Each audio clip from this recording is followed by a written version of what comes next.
Жаштар өзгөчө учурда сүйүү деп эле адам терең ойлонгонду билиш керек. Сүйүүдөн чоң темалар бар бул жашоодо. Аллах сыйдырган нерселер өтө көп да, адам өзү маани бербейт. Ошол эле учурда айтып коеюн, мен көп адамдар сүйүп калдым дейт, башка кылдым дейт, жардам бергим келет аларга.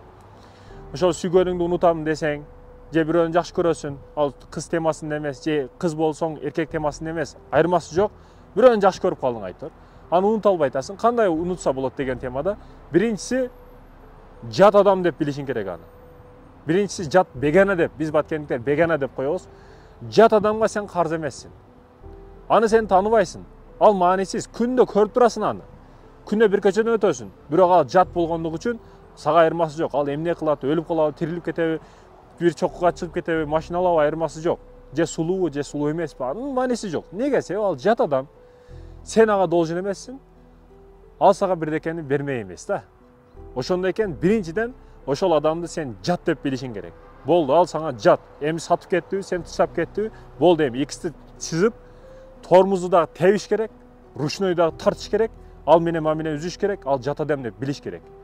Бул биринчиси. Ал эми экинчиси не?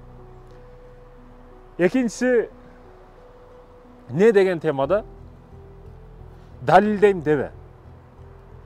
Мисалы үчүн бирөө таарынышат, эки адам мисалы таарынышып калды, кийин көрсөтүп коем сага, далилдеп коем сага, келечекте мындай болом, анандай болом, мындай иштерди кылам, көрөсүң али деген сөздөр болот да. Жок, бул таптакыр туура эмес маселе.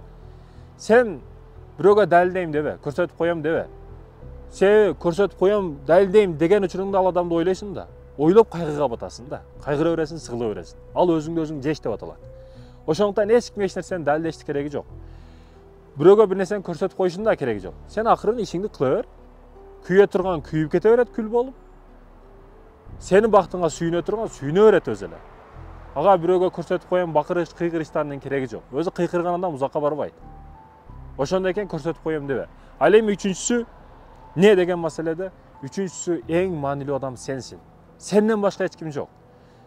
Сен үчүн эч ким орозо тутуп бербейт. Сен үчүн эч ким эрте туруп бербейт. Сен үчүн эч ким машина алып бербейт. Сен үчүн эч ким үй салып бербейт. Сен үчүн эч ким игиликке жетип бербейт. Сен үчүн эч ким бир жакшылык кылып бербейт.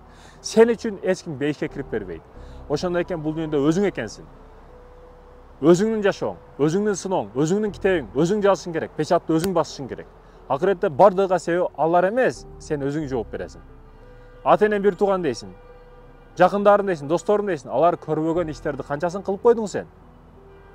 Алар көрүп турганда канча ишти кылып койдуң сен? Ошондой экен өзүң экенсиң. Акыретте да өзүң жооп берет экенсиң. Ошондой экен көзүңдү кысып, жүрө бербестен көздү ачыш керек. Башка жерди кысып туруп, катуу ишти башташ керек. Ошондой экен игиликтин сырлары башкаларды унутуп, башкалар деп жашаш токтотуп, өзүң үчүн жаша. Аллах үчүн жаша.